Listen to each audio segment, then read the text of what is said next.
Hello दोस्तों, सब भाषा का राम राम और तुमरू सबन स्वागत मारा यूट्यूब चैनल में। आवाज भी यार जरा तबियत ठीक नहीं, खांसी तेरे वजह से आवाज बराबर नहीं आ रही।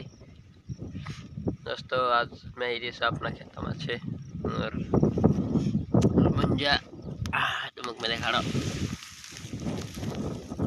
भुंजा अलग खाई वादुली सिंद्रवाइन में आखिर नवर तई वारला से गवाई भुंजा भी सब बढ़िया से और भुंजा उखाड़ बाजरा में हमें लगभग बाजरा ते काटाई गई है जुआर रही रही बस क्योंकि बैक कैमरा से देखा ही बसलो आवाज बहुत। दोस्तों यहाँ से भुंजा थोड़ा ये देखाए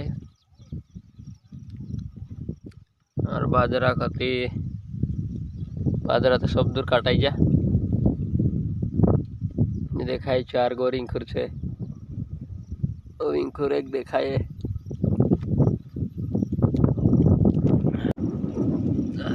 सरकार से छे हमारे बाजरा और वार पाड़ी पड़ी थी फसल वार लीचे गवाई और वीडियो कहाँ रहे देख रहे तो मुझे कमेंट कर देजो, कमेंट करे देखा दो वीडियो कसो क्या लगे। और दोस्तों गाना भी आने वाला है अपना 2-3 दहाड़ा के बीच में आई जासे, लाइक करूँ।